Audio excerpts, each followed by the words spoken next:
Here we go. I asked him, I said, well, how come you always wear gloves, Michael? Old joke. I was hoping that would go like this over your head. Sit there and laugh. Wait, that mask looks familiar right there. Which one are you looking at? This one right here. I think I know where that came from. Really? Was that one the one from the Paradise show? That It looks might like be. it. Yeah, that because I remember the rips on the bottom and then the pinkish color. Right Yeah, there. the reddish color there where they tried to fix it. Yeah. That's right. Okay. Oh, Earl Puppet. One of these days I'm going to put that up on eBay. And an Earl Puppet, that's right. Yeah. So here's the Wolfpack 5. And that was the forerunner, the predecessor of the Rocket Fire Explosion. Yeah. As it were. Oh, looks like, oh, look at that. She lost her hand. Oh. Oh, well. Here, I'd like to give you my hand in marriage. All right. So anyway, that's Little Queenie and Beach Bear and the Wolfman and Dingo and Fats and the Wolfpack 5. So they came before the Rocket Fire Explosion. And that's the show that would have been in every Showbiz Pizza place had it not been for Bob Brock letting me take it to the next level. Because this is the show that he saw, and this is the one he wanted. I said, just let me take it to the next level. I promise it'd be even better. And I said, just give me a budget. And I could put everything in the show I possibly could put in there on the budget that he gave me. And that's how the Rocket Fire came about. Yeah. And there was other characters that went into the Rocket Fire, like Billy Bob, for example, came from basically the Hard Luck Bear show. And so we just modified him up a little. We're going to see that in just a minute. Yep. But over here, take a look. This is the Moon Rocker show. Oh yes, I remember these So we guys. converted a center stage Rocket Fire into the Moon Rockers in 1985 because we had entered the dark ages of animatronics. We couldn't sell animatronics to save our lives. Nothing. We thought we could sell it if we changed what they were, maybe change it to space aliens. But no, nobody wanted animatronics. And for that matter, they still don't if they have to pay anything for it. You know, and you can't, and they're expensive to build. They're custom built. You build them one at a time. It takes lots of man hours, lots of skill. So you just can't really build them cheap. So, la la la, we get the dark ages. Until now, as you know. Yeah. Until now. So anyway, I still have the Moon Rockers sitting here. One of these days, though, I'm going to fix it up and get it working so that when we're on our tour, the tour is going to have to be much longer, but when we're on a tour, we can push a button and watch them play a show. And we'll be able to push a button and watch the Wolfpack 5 play a show. But those tours are going to be 6 hours long. Wow. Yeah, I know. I know. But, and you know where you're going to see me, though, working on this show? Premium subscription. Premium. Yeah. I definitely want to see these guys working. A lot of people that I know have questions about those guys. Yeah, And and you know what? I'm very amenable to answering questions of my premium members. See, the premium members are special to me because they actually pay me for my videos. It's not much, it's only $65 a year, but they pay me something for my videos, which makes them special compared to the people that pay me nothing. So I've got 80,000 free subscribers on the main channel, which, you know, I mean, I'm happy that they're there, and I'm happy that they'll maybe someday come over to the premium channel, but I'm not really working for them. I'm working for you, the people of the premium channel. And so if you want to write me a question about the Moon Rockers, I'll be happy to answer it. So here's what people like in here. They like the melting moose. oh yeah. This shows what can go wrong with latex. Yeah. Over time, with humidity, heat, and other things, it can melt. Also, that teaches us that when we do make something that has a nose that sticks out, we should reinforce it with something. Yeah. Like a fiberglass shell or something. Like Looney Bird's nose drops, Wolfman's nose drops, Oh, yeah. Moose's nose drop. Everything that sticks out drops Yeah. over time. Kind of like people. Yeah.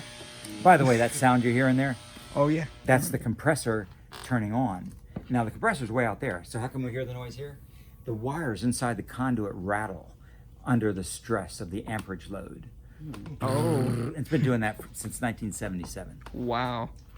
Yeah, and over here, this is the forerunner of Billy Bob. Right here, this is Billy Wilbur. Oh, He's yeah. in the Hard Luck Bears show, and he's a lot like Billy Bob. He's kind of big and round. He's got a guitar, and he's a mama's boy, kind of like Billy Bob is.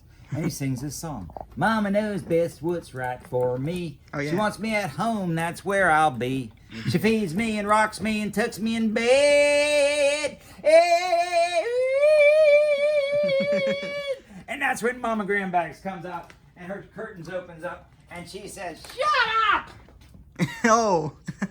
And she's telling them to shut up because, see, they've been playing that honky-tonk music. She don't like no honky-tonk music. Yeah. She only likes cultured music. Music with some culture. Yeah. And so then she shows them what culture is, and she tries to straighten them out. Then, in a way of compromise, they create a musical piece that has culture but honky-tonk. They blend the two and create a new kind of music. It's called cultural appropriation. But back then, it was the way we created new things. Not allowed to do it anymore. Cultural appropriation. Got that? So let's go this way. I do remember actually one of my friends is really big on the Hard Luck Bears over there. Their YouTube channel is called Crazy Collector, and their name is Blaine. Oh, really? Yeah. What do they have out there on that channel? It's mostly the hobby I was talking about when I started. It's mostly that, and Yeah. he did have some rock fire related stuff on there, but he kind of restarted his channel, so he's gonna kind of try and bring it back up. Yeah, So, yeah. it's evolving. It's a work in progress. Yeah. Yeah, like we all are. like you are. Landon is a work in progress. What are you gonna be when you grow up, Landon? I want to be a basketball player. Ah, basketball player. Was your dad play in any sports? What does your dad do? Baseball. Baseball? Yeah, looks like a baseball cap you got on there. Yeah, baseball is a good manly sport, unlike football. Baseball's where it's at. Hank. Okay. Anyways, here we are. I'm sorry about that. I'm really sorry about that. I apologize. Okay, I've been doing a lot of tours. I'm on night number, what was it, 11? Yeah. Tour number 15. I'm gonna get a little goofy. Okay, wait till you see me on night number 24. Okay, it's gonna be crazy. They're gonna have to carry me out of here on a stretcher. So, but it'll be a funny, happy stretcher. So I'll be telling jokes all the way to the hospital. Oh. So anyway, here we are. Now you know that my building blew up. Oh, 2013, yes, yeah. And this room here took a especially hard hit. The ceiling came down, everything came off the shelves. It was a big pile, a big mess. The wires and the pipes and everything was all just hanging here. Sparks are flying, and all the stuff was wet. It was a mess. Wow. Well, Andrea, my favorite artist, straightened it out for me to a great extent, and got it to where we could at least work in here again. But that's what happened in here. And the rest of what you're going to see on the top floor now was very much impacted by that explosion that we had. And including, see, like right here, this is where the rain comes in, and just we couldn't keep ceiling tiles in this ceiling to save our lives, because the rain comes in, we get it, catch it in these buckets. And look at that, there's creative engineering at its finest. We used to have buckets like that on the floor, and we moved them all the way up to the roof. Oh, wow. And then put pipes on them, hoping that would work. And I mean, we did everything we could to fix the roof, but after that, we still had leaks, so we did that, and now it's still leaking, so we have that. It's an impossible mission, but it doesn't matter. We just want to make it over the finish line.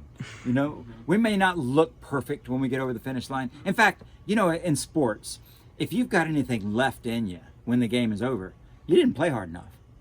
You didn't. If you're a runner and you run and then you get through and you're not even breathing hard, you didn't run hard enough. Okay. Well, this building is really running hard.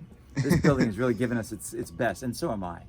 So anyway, it's fun. Leave it all on the field, right? Yeah, leave it on the field. You're darn right. If you don't drop to your knees and heave your guts out, you didn't even play. I see a lot of eyelids over there. You do see some eyelids. You darn right. Yeah. And you know what? Every once in a while, I just grab something and hand it to the man of the hour and say, "There it is. That's yours." Oh. There you go. You got yourself a souvenir. Oh, Will you cherish it till time does you parteth? Yes. I think that's how you'd say it. Okay, good. So there you go. You got yourself a little thing. And you know what? There you go. You know what? I think Landon needs him a Mitzi ear. I think. Now y'all don't let me forget to sign those for you. Oh, and look okay. at this one. Oh, that's an ear standard Mitzi Midgeon 93. This is a very special ear. This just raised the value of this ear substantially. Because that's an ear standard Mitzi Midgeon 93 ear. Yeah, I don't give standards away unless I'm, just about ready to go for the hospital.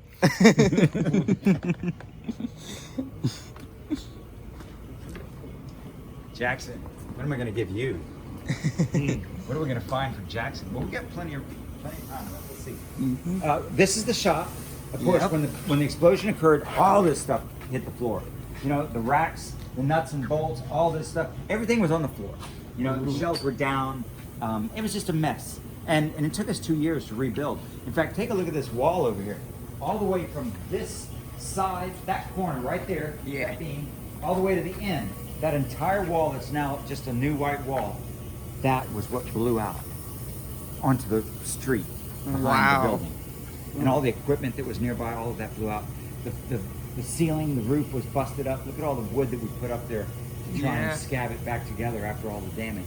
Can you imagine? Look at how solid that wood is. That wood is hard as bricks. It's Wow. old. It's 100 years old, and it's so solid. It's like this wood down here on the floor. It's so solid. If you tried to burn it, you'd have to like douse it in kerosene. It won't. It's just solid. It's like brick. There it is. Oh, That's the yeah. bottle that blew up. Yeah, Dad, look at this. Manny, why don't you stand on it? Let me Get see. your picture taken. Yeah, you know, what was this made of again? The bottle? Yeah. Oh, the bottle is steel. Wow. You know? And the gas is called Hydraulium, the gas that blew that up. Yeah. And I'm experimenting with gases because I really have a desire to create a new kind of energy that will power the universe someday. You know, I didn't mean to spend my life building animatronics. I wanted to be the next Thomas Edison when I was a little kid.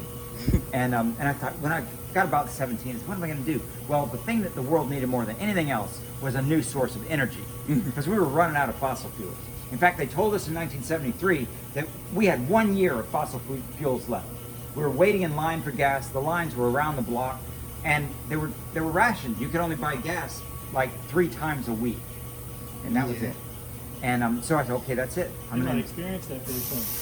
What'd you say? They might experience that again pretty Oh soon. yeah, they might. In fact, they did experience it for a weekend over there in North Carolina, but they might experience it again.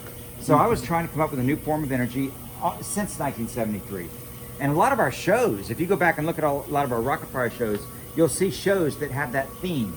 Because Billy Bob is up on stage making moonshine. Yeah. And he's not making it to drink. He's making it to run in his truck. And then he's selling it as an alternative fuel source. So I've always been like endeared with this desire to create a new form of energy. This one just got away from me, and I'm still working with it. But what's funny is this exact gas that we got now that I call Hydraulium. It is amazing gas. It will run an engine indoors without putting out any carbon monoxide. You could actually run a generator indoors. So that's cool about it. It can cut steel better than acetylene. But the thing I loved about the gas the most was it makes the most delicious steaks and hamburgers you've ever tasted in your life. They're so good, so good. And in fact, I'm still using it to make my dinners. I'll be cooking with it tonight. So I cook with it almost every night. So we got to figure out how we're going to get this to the market, how I can get other people to enjoy this gas, Hydraulium, as the first designer cooking fuel. Well, maybe videos like this will help. Yeah, maybe somebody will come along and say, I'll help you do it. You know, and you just show me what you got going and how to make it and stuff like that, and then I'll take it to the market. So I could use a partner, because I'm busy. You guys are keeping me busy doing these tours. So anyway, we'll see what happens. But that's my story, and you probably know I'm not exaggerating. You know, Yeah. when I say it's the most delicious steaks in the world, it sounds like hyperbole, but I will put them up against Ruth Chris's steaks. I'll put them up against Longhorn steaks. I mean, I'll put them up against anybody's steaks, and they're that good. Sometimes people on their second tour or third tour join me in a steak. We'll throw a steak on the Hydraulium grill because we've already been around the shop. Yeah, So you might have to do that. instead of going around the shop, we throw some steaks on the grill. Yeah. You know, and you get to see what Hydraulium steaks are like. Yeah, we might have to do that. Okay, that'd be cool. I love it when people come back. I do. We always have more fun the more times. And this last guy I was telling you that's coming, Bill and Austin, on my last tour of Super Tours 21, they've been here like 5 times. So Wow. we'll probably throw some stuff on the grill. Yeah, in fact, if you love to see what kind of power was in that explosion that tore this building apart, here's something that kind of gives you a notion. That bottle got caught between the Raptor and the roof right at the right moment. Everything in here was flying around just for a second, and the roof was up just for a second. And when it came down, it caught that bottle. Wow. That is crazy. Yeah, a lot of people came in here when this place was a mess. a lot of people came in here and saw it. And I mean people that had seen disasters and seen, you know, places that have been blown apart. And I got more people saying, wow. I heard more wows from people when they saw that was blown out and that wall was blown out and that beam up there was pushed out 1.5 feet. It was hard. We had to figure out how to get that beam pushed back. What are we going to push from? You know, there's nothing out there. I mean, there's a tree. Maybe we could put a jack between the tree and the beam, but it's way away. So we had to come up with a technique to do it. My carpenter, my handyman, has actually got to figure out how to get that beam back in. And I don't remember how he did it, but it was a masterpiece of engineering. So now we're going to go to the basement, and we're going to go see the bowels of creative engineering. Yeah. We call it the bowels. You know, that's where all the bad stuff happens. Like when the building blew up, all the water that poured in from the broken pipes went down in the basement and just flooded, and everything that was on the floor was ruined if it couldn't take a little water. So let's go down there and see what happened. Also, we got to be careful down there more than we do up here, because up here, whereas I might have a few scatty long-legged spiders, downstairs hiding away, we got brown recluse. Oh So yeah. you don't want to put your hand in any boxes downstairs. Yeah. Brown recluse spiders? Ooh, you gotta look it up on the internet, but they're bad. They're like Black Widow on the worst. Well, people don't usually die from it. You could though, especially if your immune system couldn't handle it. But what usually happens with brown recluse spider bites is it eats away your flesh all the way down to the bone. So if you got a bite right there, you'd have a big gash in your arm that just eats away, and it does it slowly. You'll be looking at it over. I'm really talking them into going in the basement. Can't see yourself. Sometimes I don't tell people too much about that because they're so scared they won't even go in the basement. But those are usually the snowflake lefties. But we're going in the basement because you know what? I've been working alongside them spiders now for 30 years, and I ain't never got bit yet. And neither has anybody else, because we don't stick our hands in boxes. That's where they are. They're in boxes and they're hiding in the molds too. So when I go down there to work, I put on gloves and I take things out of boxes carefully, and when I see one, I whop him good. I just give him a good whop, or I spray him with wax. I do remember on the regular channel, there was a part of the Paradise Show restoration where you went down, got those molds, and you found a bunch of those big spiders in them. In the molds, yeah, that's where they like to hide. Yeah. And they're very timid. They don't come after you, they hide. That's why they call them recluses. So they're hiding from us.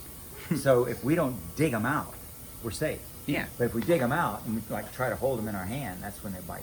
They're all defensive. They're not aggressive at all. It's all, people get bit by them, it's accidents.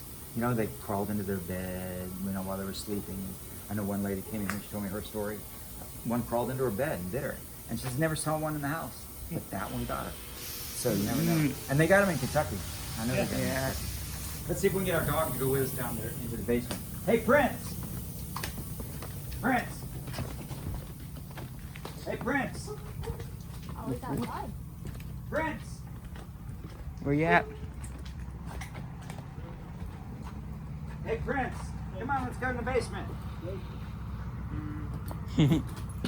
Yeah. What a good dog. That's a good dog. You're keeping all the bad guys away. Well, now we're going to go in the basement. You can protect me from the boogeyman. Come on, boy. Prince loves to ride the elevator.